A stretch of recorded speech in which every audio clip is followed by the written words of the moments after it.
Hey friend, welcome to the Halfway to Dead podcast. I'm your host, Jen Lovell. Listen, you and I have reached that age where we are done with the bullshit. We know that midlife is our chance to flip the script and experience life on our own terms. It's time to reconnect with our higher selves and reclaim our inner peace. Are you ready with an open heart and an open mind? Awesome, you're in the right place. Hop in and ride shotgun with me on this midlife spiritual journey. Hey friends, welcome back. Today I interview Barbara Burgess. She's an author, mother, executive, and unapologetic dark chocolate lover who's embraced the beautiful messiness of life. She founded Corluma, a Chicago-based consulting firm, wrote and performed a one-woman show, The Extraordinary Experience of Being Ordinary, and most recently wrote her first book, Enough: Finding Peace in a World of Distractions, Hustle, and Expectation. Barbara's known for her humor, vulnerability, and practical wisdom. She shares some simple shifts to help people remember they are enough and have enough. And don't we need that here in midlife? She's a midlifer like us, by the way, you guys. Her ego is also kept in healthy check by 2 teenage children and career adventures that include selling candy bars for Nestle Foods, launching Granger into internet commerce, a brief marketing stint at the Chicago Mercantile Exchange, and most recently overseeing operations, marketing, and finances as the COO of a nonprofit. Like all of us, Barbara says she's still figuring it out. Barbara and I we talk about the book, her book Enough, and here's what we go over. I think these are tips for all of us. It doesn't matter if you're going to bring this back into your job, your personal life, whatever. We talk about setting beautiful boundaries with zero apologies. We talk about the secret power of the small no's, right? Our no's and our yeses, and how it can get us in a little pinch when we're not doing enough of those no's. We talk about what she calls bulletproof grace. Handling toxic people by staying in your energy lane. We talk a lot about staying in our own energy lane and what that looks like. We also talk a little bit about how we need to slow down to the speed of life so that we don't miss all these really cool things happening around us. It's a really good one, you guys. Her book, it's a short read. It's a good read. I find it very age appropriate for us midlifers. So let's get into it because I'm excited to share everything that Barbara had to say today. I learned a lot from her. All right, let's jump in. Hey, Barbara, thanks for being here with me today. Thanks, Jen. It's amazing to be here and be with you. I've been telling her about your book and everything, but let's talk about this because you guys, her book is called Enough: Finding Peace in a World of Distractions, Hustle, and Expectations. And I found this book to be very age appropriate for us midlifers. Because that's the place I'm at. That's because you're here. You're in the trenches with us. So you know the things. It's called Enough. We talk a lot about enough and not enough in the book. And to me, they felt like people, right? And they were and are people to me. They are. So yes. Yes. You think of them as people. I think of a lot of things as people. So it works for me. But to me, enough was like, I was thinking about a scenario where enough is like that friend at the party. You're excited they're there. Everything's better when you're feeling enough around you, right? Yep. When your friend enough is there. And then not enough felt like that friend that's, they're going to show up at the party, right? It's inevitable. They're coming. Yep. And you kind of feel like they're your friend. Like, we've all just learned to deal with them. Yes. Okay. We tolerate that friend. And we know how to act when they're around, right? And to get, to the other side of the room at the party, like to get back to enough. Yeah, we got to get back to our and they're going to keep showing up at the party. Yes, they're always going to be there. So I can't pretend they're not there. No, we got to deal with both. We got to deal with both kinds of friends. So for me, that's kind of what it felt like. When you were writing this book, you talk about embracing the beautiful messiness of life. Mm-hmm. So what was your messiness, and did it lead you to this book? Is that how we got here? Well, it's one of the things that got me here. But for me, the thing, and I think this is such a midlife wake-up call for a lot of folks, but for me, being real is it, right? And so I'm a late-in-life mom. And so despite the fact I'm in my mid-50s, I have a 16-year-old and a 14-year-old. Oh, God. And I remember this from, taking them to school. They're in a kind of private school. And there was this whole kind of way of being of like, everything's great. We're great. I'm a yoga mom in my pants and we're at the drop, all these places. And you're the poster child mom. Yeah, but I was not, right? Like, I don't fit the profile, okay? So, I will squeeze my legs into those things, but it's, it's not Right. It's not your comfortable and favorite. natural. But it bothered me that it wasn't real, right? And so people would ask me, well, how's it going with, blah, blah, blah with your kid? And I'm like, not well. So Not great. I would start saying the truth, right? Rather than putting on the face or bragging about the things. And I was blown away by what came back in the sense that then you would hear what's really going on with folks. It was like, oh my gosh, oh, you did that. Well, I have where before there was this whole facade, right? So I think in some ways the roots of the beautiful mess go way back because I started to discover like, yeah, that whole thing of pretending you have it all together is just crap. It doesn't work. It doesn't serve, right? It's exhausting. And I never get to be nourished being with humans because they feel like they have to put up that face around me as well. So I think in some ways the origins of that messiness, like there was a point at which, and again, maybe it's because you're, at your wit's end as a mother and all the things, you have all the things you're juggling, but it was like I had made some choices to drop that facade. So honoring that messiness became part of what I did. Like, part of my, authentic signature is like, no, this is what's working. This is where I'm throwing up at myself right now. Like, here it all is. Here it is. Because you've got instances in your book about this whole motherhood thing too. Yeah. You know what I mean? Yeah. It's a struggle for all of us. Yep. But I think some of it came that way, that was always around. But then I think, this experience I started having that became the book was really after leaving a job I had been at 20 years that ended up being fairly toxic. Like there was a lot of things. And all of a sudden there was this space to like look at things in a different way. Right. And so this messiness, it's just humanity. It's just part of what we're doing. It's part of the thing and it's part of the beauty. Right. Yeah.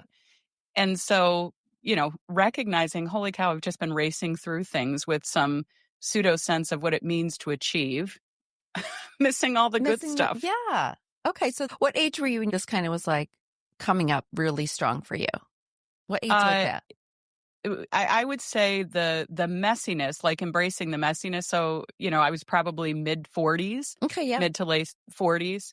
The sense, even though I was embracing the messiness, there was still a lot of not enough in my life. He was still knocking on the door quite strongly. Yeah. But the enough piece has been in the last 3 years, 3.5 years, 4 years, that kind of counteracting part Feels came like to play. it's So yeah, the seeds were way back there. For the making, but because it's true. In midlife, we've struggled this whole time because I'm in my 50s too. And we've struggled the whole time with, am I enough? Am I doing enough? Am I enough? In every aspect, whether it's our career, our parenting, our friendships, our partnerships, like whatever we got going on, we're always trying to be enough. And we kind of scoot what we want to the side the whole time. Thinking somehow, I feel like it is one of those like where the goalpost is always moving too, right? So you get to a certain place and you think, well, if I get this, then this will be enough. And it's not just money and financial achievements, but like if my kids get into the high school, if then I can rest and be myself and enjoy myself. No, I think the trickiness of the not enough piece is it is never there. Like when you're chasing it that way, you never get to where you're going. Yeah. It's, Oh, geez. Okay. So because you talk a lot about in the book about how you get on this path, stay on this path, make yourself enough more often than not enough. Right. Yeah. That's kind of where we go with this. So can I read a little Please, quote? I would love that. Okay. So I want to talk about like setting boundaries, and you talk about the power of the small no's and the big no's, the small yeses, the big yeses, those kind of things. So I have, listen, we're going to page 59 now, everybody. You're going to read this whole book, everyone, but I'm going to go to page 59. And okay, so here's what she's got in her book, you guys. If we do not learn how to honor the small no's, we can easily drown in the small yeses. Yes, I'll go to that networking event I don't want to attend. Yes, I'll drop that off for you. Yes, I'll store that hideous family tchotchke disguised as an heirloom until you die. Yes, I'll graciously accept the free book I never intended to read because it came with the cost of my event ticket. So listen, I know you guys listening out there have your own set of like a bunch of stupid yeses and nos, right? Yes. Especially the yeses. Oh, we can get buried in them. Oh, I've buried Well, myself hard in the yeses before. hard, so hard. It is like the death by a thousand paper cuts, right? Yeah. But it is, again, and you'll get it. Like, I giggle to myself listening to it because, like, this is just my life. Like, there's Right. nothing about this Same. is made up and hypothetical, right? Like, here we are living in all of it. Mm-hmm. But that was the thing I started to learn as I started to create boundaries, right? Mm-hmm. And again, there's plenty of books and things out there about it, but living that's a different thing, right? Yep. It's No, like, totally. all right, I get this hypothetical concept, I get the psychological perspective behind it, but to actually do it in friendships and in relationships and with other people in your life and things like that is a whole nother game, right? And so as I started to make these distinctions, Mm-hmm. I couldn't believe it was literally like somebody peeled off the veil in front of my eyes to realize how much I was saying yes to that was not a yes. It just wasn't, right? Yeah. It was You felt because I pressured. thought I should, because Yes. you expect me to, because I've always done that, right? And those are like those small no's, and all of a sudden, every single one, there's less space. I don't Oh, even for have the sure. moment to breathe and say, what do I feel? What do I think? Because before I've even realized that those words have escaped my lips, it's literally like they've leapt Mm-hmm. out before I've had a moment to think, Yes, And because so we're so trained to say yes and help Mhm. everybody we can possibly help in this world, right? Except Yes. ourselves. We don't do that, but we'll No. help everybody else. Well, and that Yeah. ties to that section of the book that, again, and I will say, so I wrote this book. I'm a co-voyager, right? I am not a believer in thought leaders or experts. I'm just not, because to me, that's the person that stopped journeying and self-reflecting. Yeah, we always have stuff to learn. We're on it, right? Yeah. And so I kind of have joked with some of my friends that I wrote the book and it was there to be the beginning of my teaching. Mhm. It's not because, oh, I got this all. It was like, oh, honey, here are your lessons, right? So like it's Right. constantly in my face. I kind of laugh about it. But in that place of the small no's and the small yeses, it was like when I peeled back that veil and started to do it, realizing how many choices I was making on a day-to-day basis and understanding the discomfort of that. And there's a section in the book where I talk about saving versus serving, Yes. right? Yes. And this is like, hello, welcome to my life. And you just described it is, oh, I'm going to do that for everybody else because I was under this illusion that that was serving. And Yeah. I love to contribute to the planet. Like, I hope Same. that's what I'm here for. At the Mhm. end of days, I hope, that it's like, hey, did you enjoy it? How'd it go for you? Right. How'd you Did you love your do? serving? But that's very different than saving or help, doing these things because, and I think that place where we say yes, a lot of times we Mhm. think it's service, right? Right. We think, oh, this is how I contribute to the planet is I will take grandma's tchotchke. I'll attend your event I don't want to go to. I'll do all these things. Mhm. That is not serving, because again, I think particularly as women and at this midlife moment to realize, no, serving is like a radical tuning into ourselves in a way no one taught us. That's what serving Absolutely. is. Yes. Because as we do that, it is that old metaphor, but our cup overflows and Mhm. there's more for everybody else. But if we can't do that, there's never enough in the cup to overflow, right? Correct. Yeah. We don't have time for anybody else's stuff. Yes, Yeah. yes. But No. it's so, I think it's so contrary to how, and I think particularly those of us who love to serve kind of were taught and trained. That's the thing, because you know what? The minute you're saying yes and agreeing to it, you do get this little rush. Ooh, I'm a good person. I'm helping, right? And then about 5 minutes later, and the whole rest of the time, and when you have to actually go to that event or do that thing, you're like, what have I done? And how do I get out of this now? And Totally. it's like, And it is a dopamine hit, Yes, right? It is a absolutely. drug. Yeah. You get that. Yeah. And I love that metaphor because it's like first one's free, right? Right. Ooh, I got my little hit. I got my little hit. But then we're literally giving more and more of ourselves to try to recreate that hit. Yeah. We got to retrain it's the ourselves difference in midlife between to a different dopamine hit. We got to get our hits well, in a whole different place. Yeah. Yeah. And the difference in what is it to get that, kind of immediate satisfaction versus what I'm beginning to experience now. And by the way, I may cry. I get moved by stuff. So I'm like thinking about like, there's a gift in my life right now of not that dopamine hit. Like, and it's not all the time, right? I'm not perfect, but this morning I listened to some sweet music as I got ready. Yeah. I have this lovely, cup of sweet herbal tea sitting here, right? I'm taking care of myself in a way that is not that generic. Oh, self-care. Let's like jam this other Right. to-do Yeah, I list took a in that I'm bath. supposed to be Yay. doing. No. Yeah. No, but it's a sense of being like deeply tuned into my body, what I need, in this moment for what it is. And that is not the dopamine hit. No. It's something that Mm-mm. allows me to literally, like, I feel like I relax into my bones and I'm more available because I'm clear. So I can Yeah. easily say, oh, my daughter needs something. I can easily say no, or I Right. can easily say yes because I'm clear because I'm not in that like cycle, the Right. drug cycle. Oh, and the teenagers. Oh, Lord. That's a journey. That's a It's a, journey. and this is what I laugh at hilariously. I'm like, okay, Oh. whatever part of me thought, oh, I'll have my kids later so I can do menopause and teenagers. Oh, Like, are you kidding me? yeah. Like, Let's just all have effed up hormones at the same at time. the same time, let's throw it all in the You're going mix. to have too much. I'm going to have not enough. It's going to be great, isn't it, guys? Oh, geez, Louise. Yeah. You're doing a good job, Barbara. Thank you. You're doing a good job. Well, this is what I feel like we need to do for each other, right? Like, yes. I Like have this moment, and I think I referenced this in the book when I was on this plane, and it was a long day, but at the end of that flight, third flight, I guess it was, there was a young mom in front of me whose child was just screaming. Yep. And everybody had been sitting on the tarmac for 4 hours, right? Ugh. But they're all looking at her like, why can't you, Yeah, get your kid together. And you're like, okay, it's yeah. a baby. You don't get them together. And it's not possible. I don't care if you've been in those shoes, right? And it just, I so felt for her. And we got off the plane and she had her mom there, but she was a younger mom. And so her mom was my age, the grandma was my age-ish. And we were getting off and I just said to her, I said, listen, you're an amazing mother. And she just, I'm sure tears. she started crying. Yeah, because she doesn't did hear that and, enough. And even her mom started tearing up a little bit. And I said, no. I just like that you just made it through that flight, right? Like you have these moments like that you're still vertical. We should be having a band party. Yeah. No, because that's far more stressful for the mom than the rest of us sitting there watching it. And I think you even said in the book, you had thought about, do I help and try and hold the baby for her?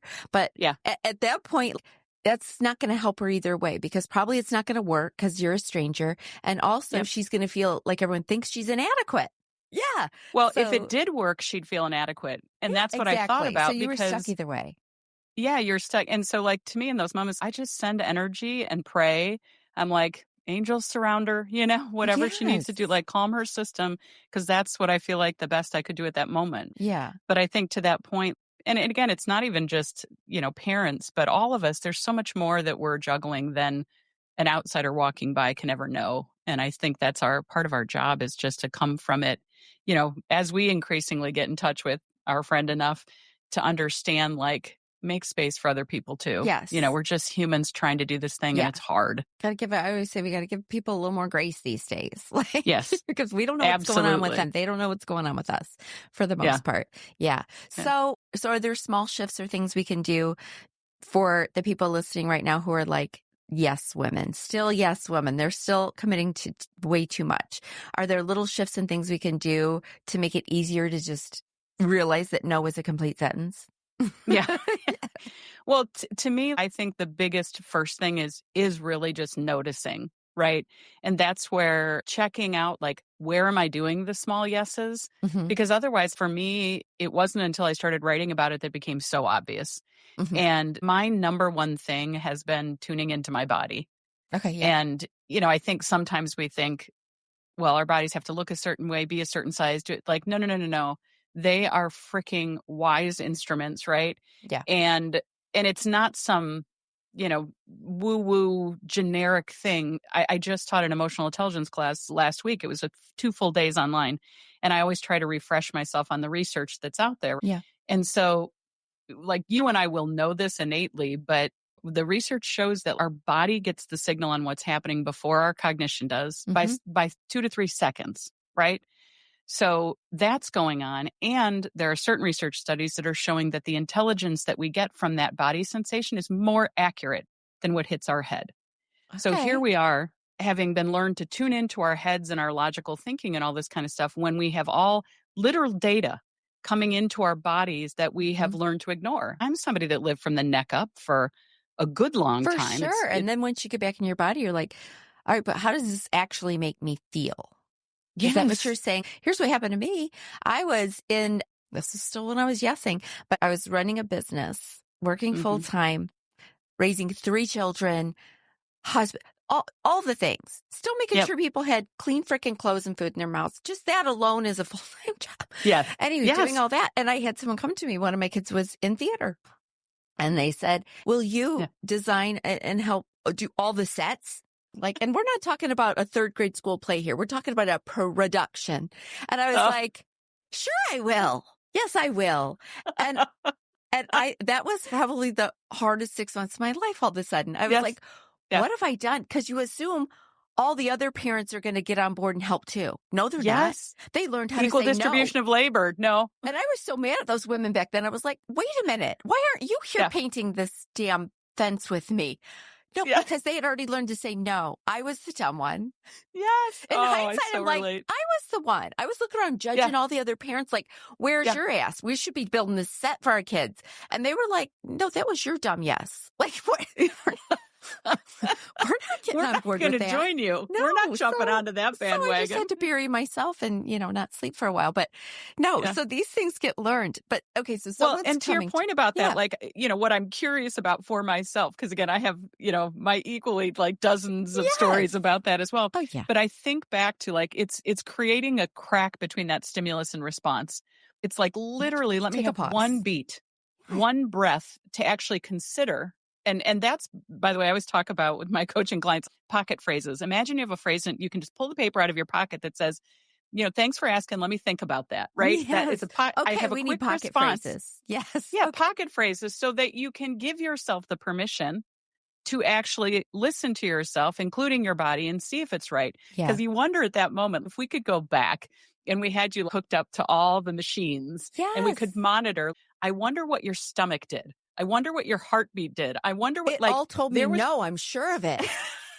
And my head said, yes. You know better. Don't go down there. Yes. Don't go into the basement. But my head was saying, we're so flattered you did this. We're so flattered you asked. Me, little old me. You noticed how creative I am? You noticed I'm so special. I could handle that. And then I was like, what have I done? No. So if I had my pocket phrase back then, that would have saved me. But so... Yeah, because I like to say to people now, because I don't do that anymore. I do the no's now, but I'll say I love the whole sound of everything you just said. Like if someone's coming up with a big idea, I'm like, no, I love the sound of all that for you. Like I love it. I don't know if I have the space for it right now. Can I think on it? Or you know what I mean? Like let me get back to you. Yeah, let me just see. I had someone just this past weekend say, "So how busy are you?" And I knew something might be coming. So how busy are you right now? And I said, real busy. But by the way, can we just pause that to me that phrase itself has a certain level of unintended intrusion, shall we say. So if we go back to boundaries, right? It isn't my business to know your busyness. Exactly. Yeah. I mean, that is not, so in the book I talk about your energy lane, right? So somebody just invited you out of your energy lane. They were like, hello, come over here to tell me about your schedule, and I love your response. And a good response to be like, I'm sorry, can you help me understand what you're getting at? Again, my translation would be, what the hell entitled you to ask about how busy I am? Right. And I don't mean they mean it that way. It's always goodwill. I don't think that. And this person was younger. She hasn't learned the things yet. Yes. So you give some grace. But I was just real busy. Why? What's going on? What are you saying? What do you need? And my pocket phrase is, always real busy. Always real busy. And what are you interested in? Yeah. But state your desire. But what are you saying? What do you want? Yeah. Because you know that we all do make room for the things that fill our cup and we love. Yes. So I don't want us all to shut ourselves off from opportunities that we may absolutely be a yes for us, right? Yeah. We don't want to put up so many walls that no one ever asks us anything again, because then we're going to miss out on opportunities and things in life that we want to be a part of. Okay. Well, and that's why I say, I'm always grateful. The honest part of my response is, thank you for asking me. Yeah. Thank you for inviting me. Thank you for giving me, because I do appreciate, I want to be seen, included, heard. They reflected to you, your creativity, your mastery of this thing.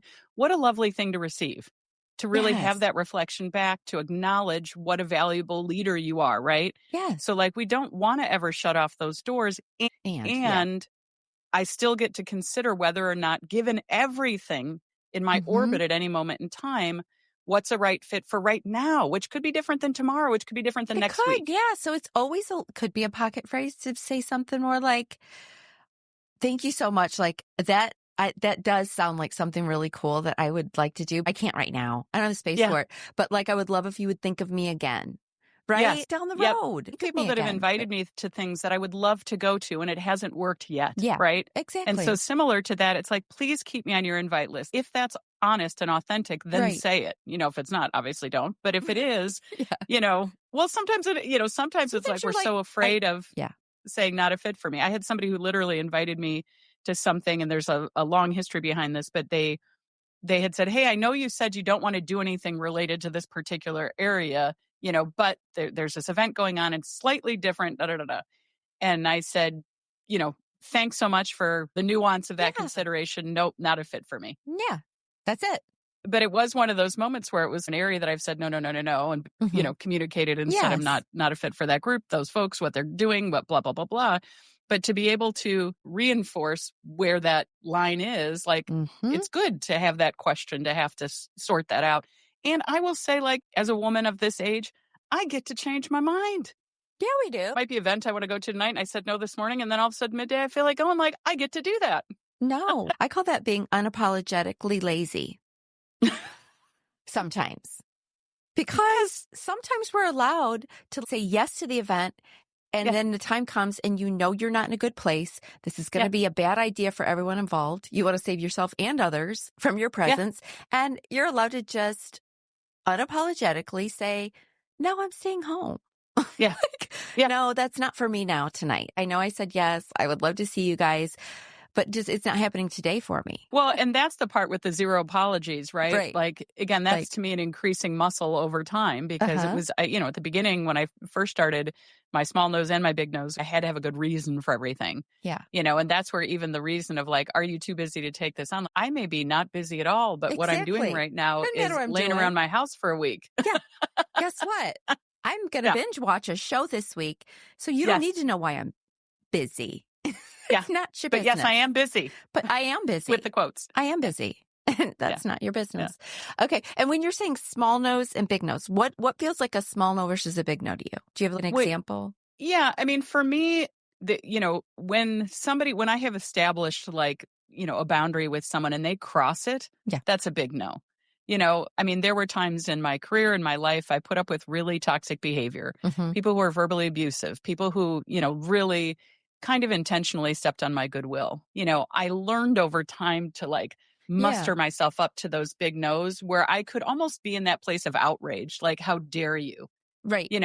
And that was growth at a certain point in time, to be able to just understand that, no, you do not get to cross that line. Right. But that was also limiting at a certain point in time. So, and it was easy for me. It was so obvious. So the big no is the lights are blaring. Yeah, like someone you has feel it in your body offended you quickly. Yeah. Quickly. They've ticked you off. You almost want to just kill them in the moment, like, because it's been so outrageous. That's a big no. And for me, those are easier because my body, it rallies up. There's I can feel it being like, yeah, let's go off to fight. Right. Yes. And so there was a phase at which that was the learn, to be able to do that. But right, those aren't the ones that crowd my life and that's not the death by 1,000 paper cuts. Yeah, it's the little ones that we thought were okay. It's the little ones. Okay. Yeah. And the little yeses that are going to take you out. Yeah. Okay. So those are the little things, like, can you come help with this event at the school? Hey, can you take on an extra project at work that's not yours to take on? It's all it's some of these little smaller things, even just your kids coming to you. Hey, can you do this? And you're like, no, I think you're old enough to do that yourself. Like, you know what I mean? Just little yeses, little no's. So it's kind of how it feels in your body. So we have to listen. How it feels. And that's what, again, I think small no's. That biggest one has been, and I literally, when I'm teaching this, it's like, because everybody's different. I think this, my, theory is that we're all a finely tuned instrument, but every instrument's a little bit different. So for you, when you feel the small no, it could be like your stomach clenches. For me, it might be my hands tighten. We all have, it's almost like we have our own body dictionary, right? That tells us. But as we kind of tune in and learn, we're literally like opening ourselves up as a book and reading that. we can start to notice, oh, my heart beats faster when something doesn't feel right, Mm-hmm. And so again, if I give myself that crack, and sometimes it can be a pause, a moment or whatever, and sometimes it's pulling out one of the pocket phrases, then I can really, it doesn't have to take long. It could be a minute, but I can be in the inquiry and say, okay, what's going on in my body right now? So everything may seem good and logical with my Yeah. eyes and my cognition, but my body's like, ooh, this doesn't feel right. Yeah. You My shouldn't be doing stomach's this. clenching. Yeah. So as I get in tune with that body dictionary, to me, it's like a perfectly tuned instrument. And that doesn't matter if I'm in a fat phase or a thin phase. It Mm-hmm. is still perfectly tuned to tell me this is a fit, this isn't a fit. Yes. Or we're not sure, we'll get back to you later. It knows. So in that not enough, place is and leaning more into enough, that first thing is really learning to tune in that regard, right? Yes. And Good. those no's feel okay. Because initially in my mind, I was thinking that the small no's would be easier than the big no's. But no, the big Mm-mm. no's are easier because you're set in your ways. You're set in your thought pattern with that. You know that Yep. that's a no, right? Yep. So like for me, a big no would be anyone who is biased against the LGBTQ community. Yep. That's a hard no for me, right? Ditto. If you would like to sit and you would like to tell me that someone who is gay is burning in the depths of hell, I'm not going there with you. Yeah, That's I can't even live in your orbit. Yeah, like we aren't on the same path, and that you're Mm-mm. okay with your opinion as long as it's not, you're not with me on my path. That's all. Yeah. So for people listening, that would be a hard no for me. Everyone's got their own hard no's, but like that would be a hard no for me. For some people, it would be any form of, well, for me too, racism. Like I don't want to, we aren't going to deal with any of that, right? So for me, hard no's are anything where there's a serious bias towards someone. Right? Where there's a, like, you think you know more than everybody else about one subject, right? Closed-mindedness. And those people are easy no's for me. So those would be like big no's for me. I'm thinking this out loud with you guys. Okay. So those would be which is great. Like this is the inventory, right? No's. And then the little no's are things that are harder. Like, hey, could you, like you said, could you store some of my stuff in your garage for a while? Could you, you know what I mean? And you're like, well, yeah, I can. You can have a little space in my garage. And so, but you want to think it through. It's like, wait, no, I'm going to need that space. So you're saying the small no's is where you're either going to take a pause, feel it in your body right then and come up with your answer, or you're going to pull out your pocket phrase and say, you know what, let me double check. Let me think about that. I got to see what I got going on. What makes sense. Yeah. What makes sense for both of us. Well, and what just struck me as you were saying that, and I hadn't thought about it before, but it was just even the phrasing of that question, can you? I think we get stuck in the can you too, right? Because I physically can, it feels like isn't actually a question I should be answering ever. Like, can I? There's a lot of things I can do that would not be healthy for me to do. Yeah. Mentally, emotionally, spiritually, all the things, right? Yeah. So can I? Sure, I can, right? Like this is, I think, where we mess in our mind and where words are so important, right? Yeah. But as you were saying that, I thought, wow, that's the wrong question. Like, are you willing to? Yes. Would you think about blah, blah, blah, blah? And again, because I in say our mind, we too. should switch it from, if they say, can you, we got to switch it from can you to should I?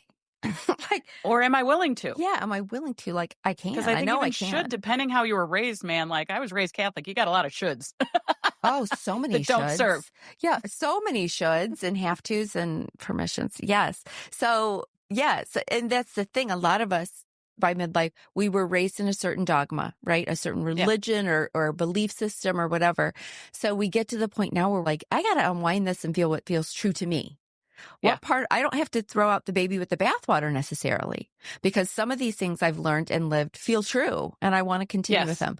But what things just don't ring true to me anymore? And I think to your point of like, at this point, the gift that we have, right? It's like, hey, listen, I'm old enough that I don't need to impress people. There was so much I feel for my teenagers, because you know what? It was way harder being a teenager than it is being my age right now. So hard. So I empathize all over the place, but we get this opportunity at this point to reevaluate. Our brain gets rewired and we get to be at a point where we're like, hey, I wonder what works for me. I literally haven't been in the inquiry in these past decades, because even if I wasn't raising kids, I might have been climbing a corporate ladder or going along with my neighborhood or whatever it was. Yeah. Yeah. Yeah. And so I get to step back and say, I wonder, and be curious. And that's I'll say for me, this isn't a binary plan that develops, right? Yeah. It's an exploration. It's just giving myself permission to be in the terrain of I wonder, because I wonder what I feel like doing today. Exactly. I started doing when the kids were littler, I did these mommy getaways. I was kind of every quarter because my husband traveled for work. I was home So you plus take doing the on a job lot. plus, Yep. yeah. But it was interesting because my first time I did this, and again, it's like around the bend in Michigan here in a little cabin. But I felt the pressure of how I had to relax, or how I had to come back. Right. Like that ended up being as More bad or worse. stressful. Yeah. Yeah. Because then you're And thinking about all the things you got to get done when you get back from your big relaxing moment. Yes. Or knowing how I should spend my moments. Like, oh, I should eat healthy while I'm here. I should get exercise. I should, right? So what I ended up doing is I wrote on this notepad, one of those old legal notepads, and I learned I would fill the thing with every possible thing I could think that I could do. So it literally was like, I could binge a Netflix episode. Yep. I could make some food. I could walk by the beach. I could watch this thing I've been reading. I could read a book. So I literally filled it. And every time I'd think of something else I could do, I'd put it on there. And what I learned to do was I would wait. So I'd check in, like it'd be a Friday night. I'd check in, go to bed, do whatever. I'd wake up and I would look at my notepad and I would scan. And again, this is tuning in with the body and go, what is interesting to me right this second? Yeah. And that could be just laying in bed. That was an option, right? For and sure. so I would do whatever that was until I didn't feel like doing it anymore. And then I would look again and see, was there something else I felt like doing? But what I was doing in retrospect was I was training myself to learn to have the possibilities and the options and to follow myself. Yes. Right? To feel what feels right. Yeah. To feel what feels right and to give myself a load of possibilities of what can be included in there. It didn't have to be like, if I wanted to eat junk food for 10 hours, I was allowed. Didn't do it. It was a choice. Yeah, exactly. It doesn't mean I wanted to. So then it really is like, ooh, does that feel like I want to do that right? I wonder, because I had been so out of touch, you know? And so. No, we have to get to know ourselves again big time now. Yes. It's time. Yes. And so, Okay, so we've been talking about these yeses and nos. So with these nos, I feel like goes along with it. You talk a little bit about having bulletproof grace, you call it, and handling toxic people by staying in your energy lane. And you guys are listening, you're thinking, oh God, here's the stay in your lane, energy lane thing again. So we're going to talk about this. Can I quote your book again? Yes, you may. Okay. So I'm on page 85 now, you guys. So she's talking about like kind of your energy lane here. Okay, enough. And remember, enough is kind of a person in this book, you guys. Enough comes to you, gently takes your hand and leads you towards the energy lane that is perfectly designed for you. As you set foot in that energy lane, you step onto the most amazing moving sidewalk that quickens your pace with little effort and brings you immense joy. Living in your energetic lane brings you tremendous meaning, hope, inspiration, and joy. I think we're all looking for this. Okay. We're all looking for our lane right now. And that's part of this whole midlife spiritual journey in that. It's not just, it's just, what's my lane? Like, what feels good to me? And so I feel like we're kind of at that point we can talk about this. How do we, first of all, we got to deal with, because we're finding our energy lane, right? Yeah. And once we're in it, we're going to get blocked. People are going to try and come into our lane and block our beautiful little ray of sunlight, because she's got a little picture in here. It looks like a little sun. If you're thinking of a sun with tons of rays coming out of it, everyone has their own little ray that's theirs, right? Yeah. And if you dig really in deep and you think of this whole sun thing as God and the oneness, you guys, we each have our lane that we were meant to be in, our path. Yeah. Okay. And so I think we have a problem with people coming into our lane, blocking us from what we're doing.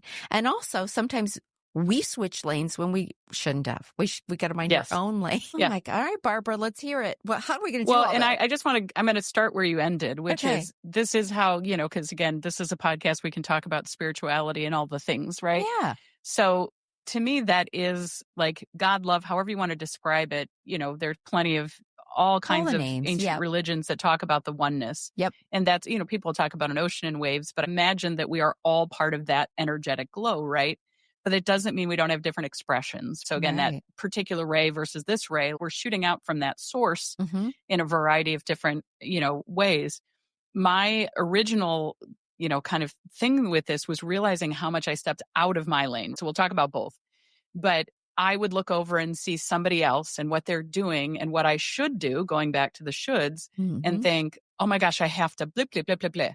Or I should be blah, blah, blah, blah, blah, right? And that's when I talk earlier in the book about this ladder of comparison. I'd be comparing myself to anybody or anything.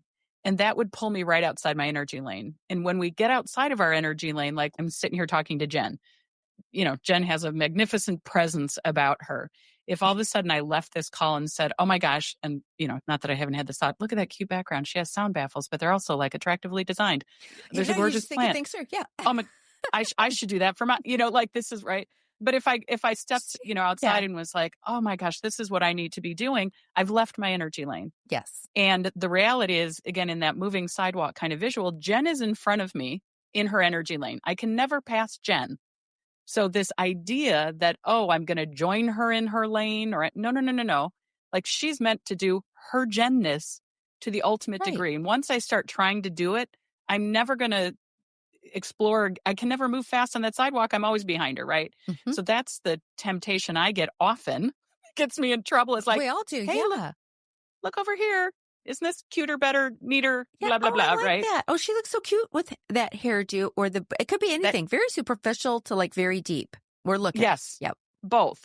And so that's a temptation to stop doing that. And then the flip side of it, to your point, is when we notice people starting to, and again, it crosses over with these boundaries and things like this, where they're telling you what you should do or what you need to do or what you blah, blah, blah, blah, like, or, characterizing you in certain way. Even things like, oh, you're so this, you're so that, and da-da-da. Well, if I'm listening to that, I'm allowing someone into my space, right? They're coming into my energetic lane, which is not healthy for me. There's, literally, it's like it's dimming that light. And, to me, like life is too short. That's what part of the beauty of being at this, point is to go, oh my gosh, no, this is a really limited time. I want to shine. I want to be magnetic. I don't want to I want to finish strong. I'm not slowing down. Yes, I just want to be busy with my own stuff now. My own stuff. And by the way, my own stuff, I think for me, meant like there were so many unconscious things that meant. Like in my early career, it meant achievement in different things, a logo on a resume or blah, blah, blah, blah. Yeah. I have been through many physical journeys. I've studied, world religions. I've been on pilgrimages all around the world. And I've done a lot of personal development kind of stuff. And I love that aspect of myself. I'm a seeker. I'll always be a seeker. My faith is the mystery, right? That's what I love. Yep. But in the personal development, and it can even be like, I'm going to be the most conscious. I'm going to be the most personally developed. I'm going to be like, that's just as much of a distraction as anything else. That's just as toxic. You're not growing in that. No. But I think I am, right? I get the same, that dopamine hit again, this pseudo, I'm so much more conscious. Yeah. I'm just so much better than everyone at this. And you're like, oh, wait, what did I just say? That sounded like I have got a lot more work to do. Yep. Yes. Yeah. But I think in this energy lane, it really is this, to me, invitation. So at this point, and I'll say particularly in the last 3 or 4 years of, hey, I wonder what that is. I wonder what that feels like. And it's not, I think where I used to get in trouble is I'm not a strong believer in finding your purpose. Yeah. My purpose is just being me on the planet and showing up. Now, that looks different moment by moment. And sometimes that is like, I'm also a crafty, love to do the creative things, all the things. So sometimes it is just giving my blessings in that way. Sometimes so yesterday I'm walking in Chicago. I was meeting a friend at a coffee shop. And I'm walking towards the coffee shop, and this woman kind of catches my eyes, just this huge, like billowy, purpley pink skirt on. And I think I'm far enough away. And of course I'm not wearing my Right, so I'm like, glasses. I wonder, is she going to an event? Is there something going on during the day? Blah, blah, blah. As I'm getting closer, I see her trying to take selfies of herself. Right. Yeah. And I thought, again, like me, that's fully me. I was like, oh, she's having a hard time taking a picture of herself. I can take that picture. Right. So, I get within a few, I said, can I take that for you? Oh my God, that'd be amazing. And boy, did she just like, she was so herself in that moment. Yes. She struck poses. I was like, dang, you go, girl. Yeah. And I realized as I got up close, she had almost like cheesy makeup on with this whole, and after I've taken her picture, and she was super grateful. And I said, by the way, what are you dressed up for? And she said, well, you know what? There's a 4-year-old girl who wants a storytelling fairy for her birthday party. And that's me today. And she goes, I just popped out of my Easter Bunny costume and now I'm in this one. So we had this lovely moment of humanity. Mm-hmm. It was just beautiful. Like if I really slowed down, I could cry at the thought of, I don't know her. I don't have her name. We're not going to be friends. But the me that's so me is the one who saw that she needed some help there, gave it, and then we had this lovely conversation about any girl that wants to be told stories for their birthday we love. Yes. We had this moment of connection. And so that's me. That's me in my energy lane. That's me thrive. And it doesn't mean I had to. Yeah. Like she was in her lane in that moment. You were in yours. So we can cohabitate next to each other in our lanes, right? Oh, we yeah. can I have think we can amplify where they cross the light. maybe a little or something. But okay. So give me an example of being off your lane. Yeah, well, for me, it's, I'll give, particularly examples in work, Of when we're course. engaging with vendors or whatever it is. Yeah. It's where somebody wants to invite you into some sort of drama-filled conversation. So I had a boss I worked for who loved to fight. And for a big portion of my own development, I thought, oh, I have to learn to fight. And I did, right? So I got to the point where he and I could fight and fight at a high volume. And we would walk away from these transactions and he loved it. He would acknowledge me for it. He'd be like, oh my God, that's great. I love how you dig in. I'm getting all the compliments, the pats on the back, all the things. I never felt better after those. That he got off on that. That was, again, narcissist. We could go into all the things. Yeah, he sucked you into his energy. Yes. Yeah. And I willingly, again, in my moment of saving versus serving, willingly just went over there because I could go get that dopamine high of the good job. I got a pat on the head. I get when I'm a complete bitch to him. Yeah. Yes. And then I love the people who have supported us in our lives, but I had a coach at the time who was like, you understand you don't have to do that, right? Well, what do you mean? Of course I had, this is my boss. I have to da-da-da-da-da. And they were like, no, let's explore the options. And so I got to the point where I would literally just dial, if that was happening, and say, you know what, if you want to regroup when you feel like you could have more of a professional conversation, that's fine. I'm going to hang up now.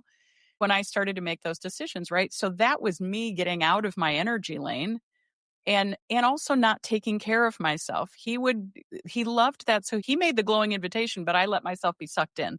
So it's a two-way street, right? Yes. And again, as we do, look back and look at our childhoods and do the work and all the things, there's places where it makes sense. Like, oh, well, that was familiar to me. So yeah, that's why I'm doing that, this, that, and the other. Yeah. Yeah.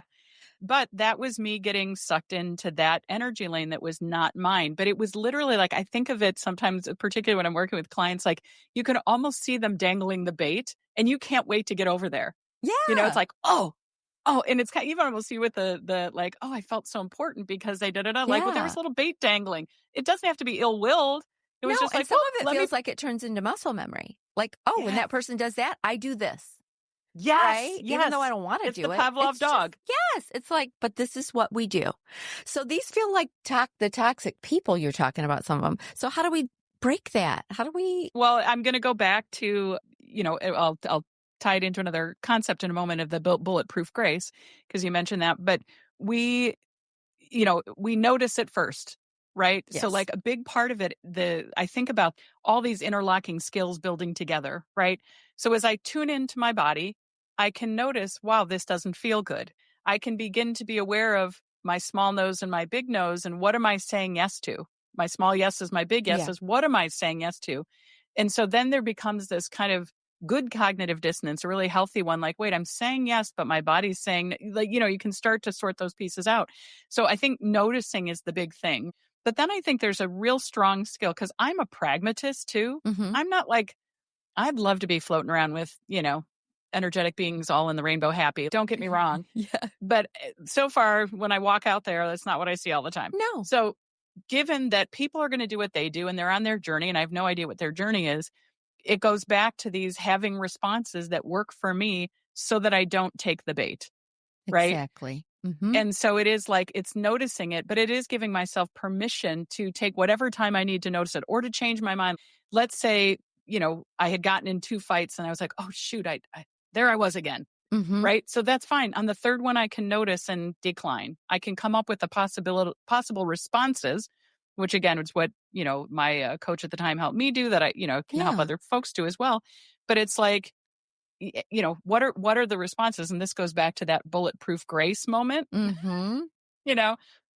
So when I think about when we're in toxic situations, I think about it like I have a chest of armor, one of those breastplates, Okay. you know, that's almost metal at that regard. So somebody can shoot anything they want at me. They can shoot me a bullet. Like for him, he might name call to get me to fight or say Right. something that was highly offensive, right? So that bullet is coming at me. Mm-hmm. I'm not making up that some energy thing just got thrown Yeah. in my territory. But if I'm wearing this lovely vest, I can let that bounce off me and I don't have to join them in their mess. So he wanted me to join him in that fighting. I can let the bullet bounce off me and respond appropriately. And I say this because it's got to be authentic to you. So my value set to yours is kind, inclusive, generous. I'm not Mm-hmm. always that way, but that's what I try to No, but orient yeah. to. So I don't have to then join that messiness that I see. So I can see that bullet coming at me. I can go, oh, I see you. There you are. Yes, we're Mm-hmm. going to let that one bounce right off. And now how would like to respond, right? So, and again, and this is not even just for people meaning ill, but people who unconsciously are inviting us into these spaces where I can say, hey, I hear you, Yeah. but that doesn't work for me. Yeah. Yeah. That's not going to I work. completely understand where you're coming from, but for me, I'm going to this. Right. Or, you know what, right now, this isn't working for me. I'm going to blah, blah, blah. And for me, it was coming to these internal decisions that built that plate of armor, which is I get to choose. Mm-hmm. I get to lead how I lead. I get to change my mind. I get to exist. Like someone can be totally uncomfortable with whatever I'm doing and how they find it totally offensive. They get to have that choice. That's in their energy lane. Yes. But I get to have mine, which is in mine, which is like, great, I see you over there being upset. Yeah. I don't need to join you. I just had this happen a week and a half ago where a good friend of mine was like, well, I'm so upset. I'm so hurt that you blah, blah, blah. Mm-hmm. And, normally I would have been thinking, oh my God, what did I do wrong? And Yeah. Can I make and I this got up to that. her? Instead, I was like, totally get that you're upset. Yeah. And, that was, but you need to, da, da, da. And I said, no, I get that you're upset. That's not my perspective on it. Right. And you can be upset about it, but I'm not going to change how I responded. I feel good about my response and I would say it again. Yeah, because we throw out way too many I'm sorries these days. Yes. Well, yes. not so much anymore these days as we get into this midlife thing, if we're doing the work, but we've been doing way too many. Yeah, Way too many. Too many. I'm sorry. I'm sorry. I'm sorry. I'm sorry. And you're like, wait a minute, I'm not actually sorry. So why did I let say me that? reserve the I'm sorries for when I really am. Because I have made plenty of messes. Yeah. Because if where someone then I says say, I'm hey, sorry all the time, you're just like, no, I don't believe you. it loses Right? its meaning. Yeah, the boy that cried wolf there. Like, what do you mean you're sorry all the time? Well, I was just going to say to that point, I have another friend that it was probably about 6 months ago that I did need to call her and apologize and say I'm sorry. And it was genuine then, right? I said, listen, I've been thinking about this one thing and how I did it. And it was from years ago. And I said, I'm really sorry about that. Now that I see it this way, this is what I should have done. And I apologize for the impact that had on you. Like, that's a real I'm sorry. Yes. Yep. Yep. And so with all these toxic people, like sometimes you're going to have to deal with them, like your boss, right? They're people you work with. You got bills to pay. You can't quit today, right? Yeah. You might want to work towards that direction if you have a toxic boss like that, right? You got to come up with a plan to get out of that for sure. But some of these we have to deal with. But then sometimes we have to make the hard decision that our paths should be nowhere near each other anymore. Yeah. I'm fine with you being on yours and being on mine, but we're not going to cross paths anymore. And we're not going to be next to each other. So what do you think about that? When we have to actually say, this is too toxic for me. I don't see change coming anytime soon. So what do you think? How do we handle that? Well, I've had a lot of that in the last 3 years as I've grown up more. You know what I mean? It's like as I started to see what was and wasn't working for me, there's plenty of, and I think about like kind of friendships and relationships. I'm a big nature person. So I think about rings of a tree, Mm-hmm. So I have this tight ring in here, like who gets to be in that little sphere at any particular moment in time. Then there's the next ring out, and then there's a further ring out. So there are people for whom I'm like, you know what, they're going to be in that third ring, that furthest out ring at this moment. Like, and I might have moved them from ring 2 to ring 3. They don't need to know. Right. But I'm changing. And in that in your circle there, in your little tree circle. Yep. But I'm allowed to be as vulnerable, open, and unedited as possible in that small ring, and so understanding that. But to your point, there are some people who do not get to exist in my rings whatsoever. And again, for some of those folks, like, I have unfriended, unfollowed, whatever, like literally, moved them out of my space whatsoever. And even to the point where, like, sometimes if something will come up in my memory, I do this mental exercise of I just erase that. And I say to myself, there's nobody like that in my life. I will, meaning I don't need that pattern of behavior. I don't need that whatever. It's a mental exercise almost to remind myself I get to choose where they live. But to your point, again, being a pragmatist, sometimes we do need to pay the bills. And so you figure out, where's that line? How do I protect myself enough to still get my paycheck and do the things I need to do while I need to? And with a vision towards, how do I get myself out of this and into a situation that is healthy for me? Yeah. And that can be work. For some, that can be their marriage partnership at home. Yes. Could be it could be any relationship, you guys, friendships, whatever. Yeah. And sometimes if you're just scooting them, like you said, into outer rings, sometimes it doesn't have to be a big deal. We don't have to even let them know that they've turned into that for you. And then sometimes for those bigger, if you're kicking them out of the whole tree, you might need to have a moment about that. A little closure on it. I don't know. Do we need closure on that? Depends. Yeah. I think it totally depends on that human, their intent, and their maturity, right? Yeah. If it is somebody for whom they're just on their learning and growing path and there's just stuff that's not a fit, I think you can have it. But I reserve the right to give no notice and cut off all ties for someone who's actively doing me harm. And, again, part of it for me is in those really toxic relationships, my metaphor I used for this one was, okay, I'm hitting my head against the brick wall for the third time and the brick wall's not moving. Is this about the brick wall or about me? Yeah. Like, this person keeps being exactly who they've always been. Since the moment I met them, they were toxic. Yeah. I'm the one that was silly enough to think, oh, well, if I only. Yeah. Oh, they'll change. No, they won't. They'll change. Maybe if I do it this way, if I approach it this way, right? So in those situations where I realize, like, truly it's someone who's not going to change, never going to change, blah, blah, blah, blah, I don't need to give any kind of notice or anything. I can just pull, Yep. Now, again, it depends if it's a work relationship or not, and you just need better strategies depending what it is. But for a lot of folks, it's like, you can make those decisions or those moves without, like you said, ever making a big deal out of it. Yeah. Okay. So I feel like we've been talking about, figuring out the big nose from the small nose, toxic people, staying in our lane, all of this. But I think guys, I'm doing one last quote here for Barbara on page 138. I think it all sums up to doing this first. And then we have the room to do all this work. This is about permission to slow down to the speed of life. Okay, guys, here's what she's got in here. I was slowing down to the speed of life's possibilities, of the joy available in the little moments. And to be clear, slowing down doesn't mean you need to physically slow down. For me, slowing down happens when I allow enough to take the wheel. She has an uncanny ability with the turn of a dial to slow down the progression of time so that the moment stretches to more than a moment. As time stretches, I'm able to enjoy the kind of joy, delight, and meaning normally reserved for transcendent experiences or for close family and friends and their milestones. With enough, I can experience that delight with a random passenger on a plane or a dancer on the road. Okay, so I don't know, for me, I feel like what we need to do to invite enough in enough, right? Like just to get to feel like we're enough and we're doing enough. We've got to do this slow down. I talk a lot about this slow down, and it's not, like you said, it's not always physically. Sometimes it's mentally, let my brain slow down. And for me, that's where meditation and other things have helped with that slow down. Yep. Letting that creativity flow, putting the phone down, right? Like going outside and just letting my mind go where it feels like going instead of where I've trained it to go all the time. And so for you, what does that slow down look like? Or what, do you have any small shifts we can make to do the slow down here?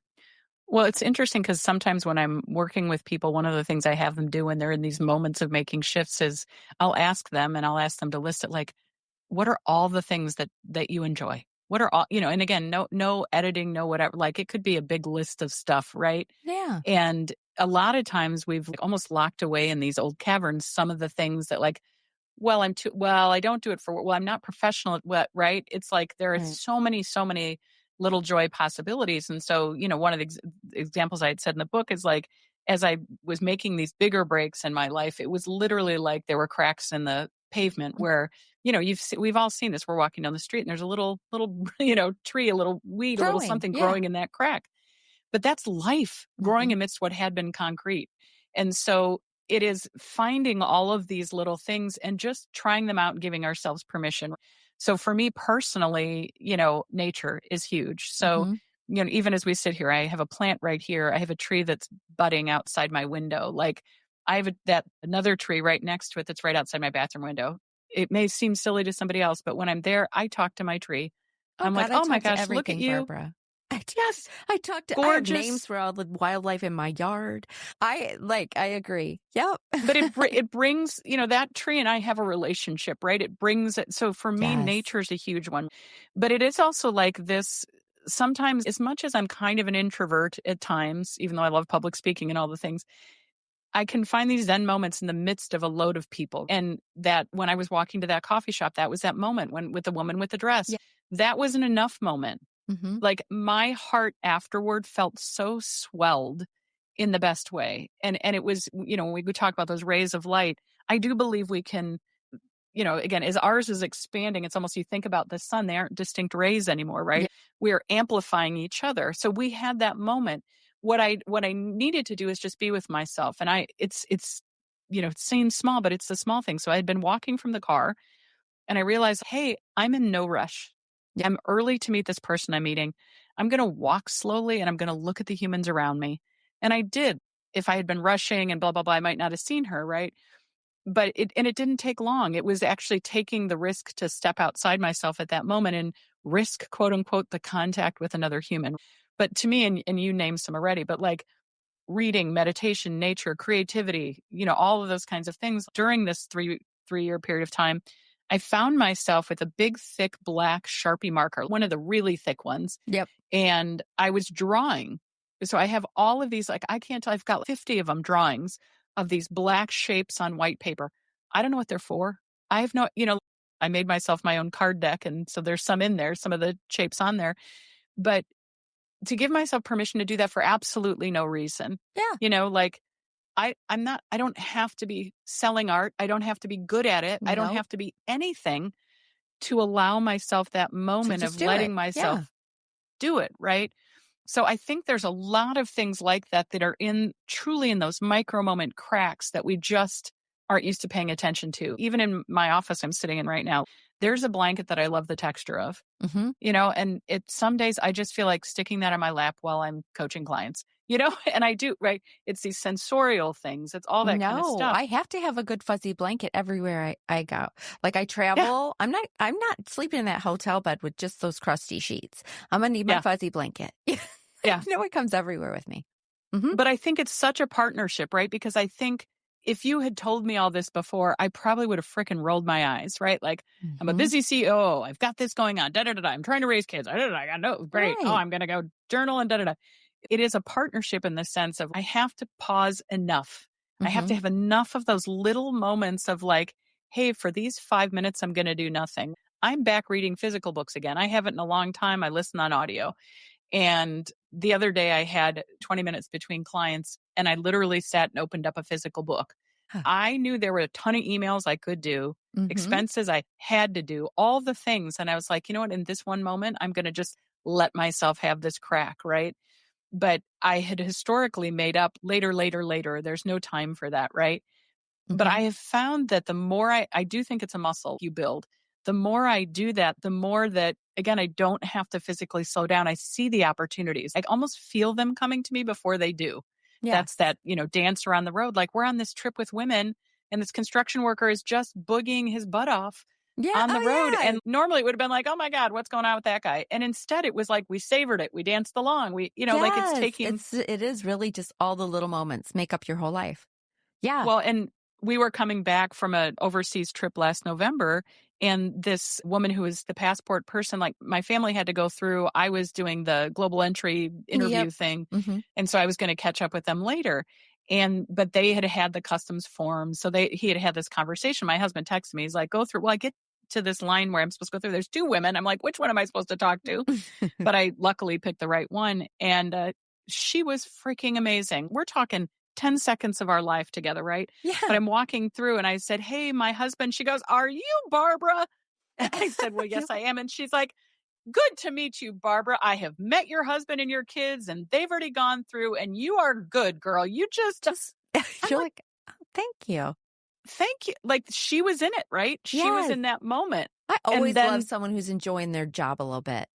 yes. Yes. But she's having that little, but then I got to enjoy that and go, look at her. Yep. She's in that moment, which then expanded it to me. Yeah. It is, which is paying attention, being ready for all the little things around us. And put the phone down, you guys. Just put it down for a while. Throw it in your purse, put it on mute. If there's an emergency, like someone's getting a hold of you, it's fine. Yeah. It's fine. Yeah. Yeah. And keep making the small no's so you got the, room for it. So you have the room for all the good things. Yes. And you talk more about, and you guys got to read the book because she talks about how it helps to like be your authentic self, sit in your discomfort. There's all facets of things in this book, you guys, to read. And it's not a long read, everybody, right? It's, it's short. And by the way, even in that, when I put the book out, right, it was a choice of enough. I went back and reread it. I would edit 1,000 things now, right? Of course, there's always something. But it was even in the pushing it out there, like this birthing of it, I was like, no, that is not your purpose here, honey. Yeah. Hey, sweetie, this is my enough voice. Sweetie, sweetie, sweetie. Like it's fine. You just put it out as it is. It's good. It is. And even if it's not, it doesn't matter. You're just supposed to be doing it. Because nobody knows what you left out. Nobody knows what you wished you put in. You just write another one, Barbara. You just write a follow-up for enough here. That's all. Well, my friends joke. They're like, it's dangerous to get around her if you have an idea. Because I am at that place of my life where I'm like, okay, what's it going to take for you to do it? All right. Let's just get it out. Let's publish that thing. Let's do the thing. What are we waiting for, guys? We're midlifers. I what literally, are we waiting for? I might have said this. I can't remember if I said it in my bio, but like I put on a one-woman show last year. I had no you did. You guys, she did a one-woman show. I'm gonna put all the links. But like, hello, I literally had. I just did it one time, one night. But if you had told me a year before that I was going to be doing that, I would tell you are off your freaking rocker. I mean, I talked about my body. I talked about my I talked about my spiritual beliefs. Like what the what? Yeah, right? Because doesn't it start off? That you were in between or something? Yes. Like yes, guys. You should watch this. So you've got your book.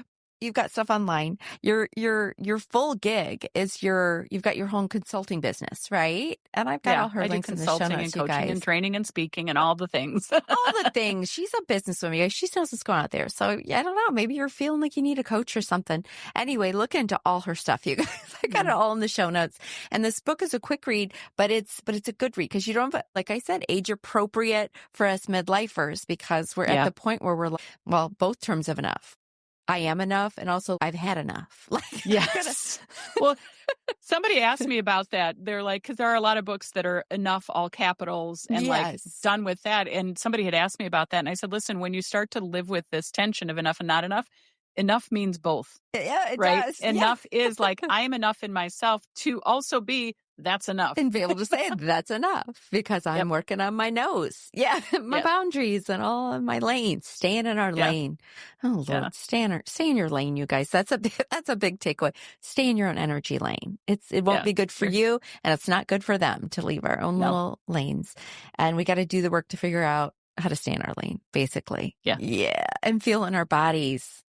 Yeah, our bodies are very smart. They do really tell us everything we need to know. We shut the hell up and listen to them. Yeah. Well, and again, I think in prioritizing, like almost as your compass or your guide, I'll go to the spiritual for a moment here. It was a little bit before I had left my last job, but I finally had come to this place where God, universe, spirit, whatever you want to call it, that's my boss.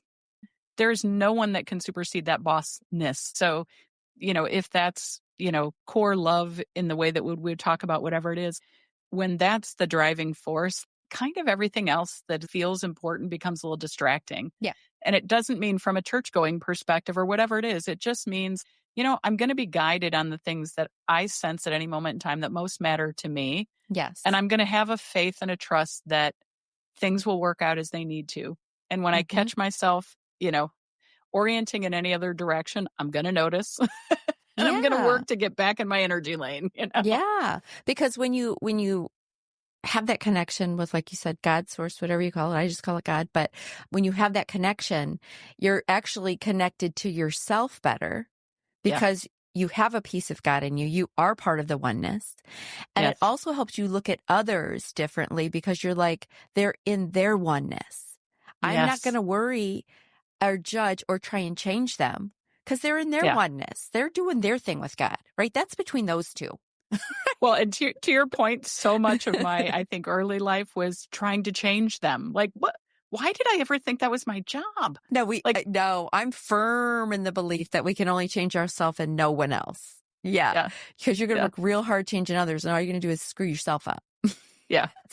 Well, you probably came to that sooner in your life than I did, but it's a blessing to be here. But yeah, it's welcome.